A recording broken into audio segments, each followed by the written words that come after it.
صورتحال دیکھنے میں آتی ہے کہ وراثت کا نہیں ہے گھر، گھر کسی بھائی کا ہے، اس نے خود اپنی محنت سے بنایا ہے، البتہ بڑے ہونے کے ناطے یا کماؤ پوت ہونے کے ناطے وہ اپنی فیملی کو لے کر چل رہا تھا، جہاں تک اس سے ممکن ہوا لے کر چلا وہ۔ لیکن بعض اوقات ایسے مواقع پر جو چھوٹے بھائی ہوتے ہیں یا جو دوسرے بھائی ہوتے ہیں انہیں بھی جو ہے نا وہ مطلب آرام کی لگ جاتی ہے، پھر وہ اسی کے ڈپینڈنٹ ہو کر رہ جاتے ہیں ہر چیز میں۔ پھر وہ کہیں نہ کہیں کہانی کا اینڈ ہوتا ہے، وہ کہتا بھائی میری اپنی فیملی ہے، آپ لوگ جاؤ یہاں سے، اپنا کرو جو بھی کرنا ہے۔ اب یہاں پہ اختلافات شروع ہوتے ہیں، ایک دوسرے پہ مطلب کیچڑ بھی اچھالی جاتی ہے۔ ان دونوں طبقات کو آپ کیا کہیں؟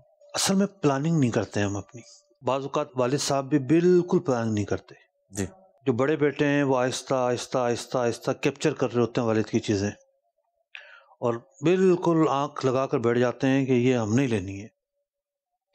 تو والد کو سوچنا چاہیے کہ وہ ایسے تدابیر کرے کہ ان کے بعد کوئی تنازع کھڑا نہ ہو۔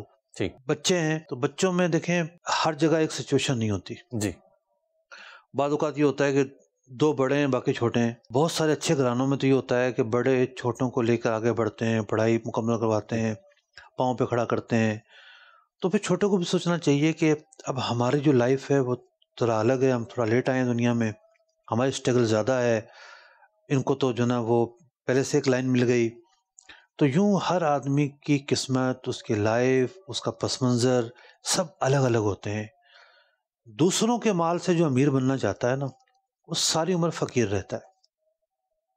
خود کوشش کریں، آپ کے پاس کچھ نہیں ہے، لاکھوں لوگوں کی تاریخیں موجود ہیں، کچھ نہیں تھا ان کے پاس، محنت کی بہت کچھ ہو گیا۔ تو آگے بڑھنے کی کوشش کی جائے، آپس کے تنازعات کو دور کیا جائے۔ لوگ ساری عمر رونے میں لگے رہتے ہیں، جی، ہمارے بھائی نے یہ کر دیا، ہماری بہن نے یہ کر دیا، ہماری بھابھی نے یہ کر دیا، ہمارے فلاں نے یہ کر دیا۔ یار آپ چیپٹر بند کر دیں، یہ ٹھیک، آپ ڈیوائیڈڈ ہو گئے ہیں، صحیح، منتشر ہو گیا آپ کا ذہن۔ کام پر فوکس کریں، کام کریں، آگے بڑھیں، ٹھیک، چھوڑ دیں سب کو۔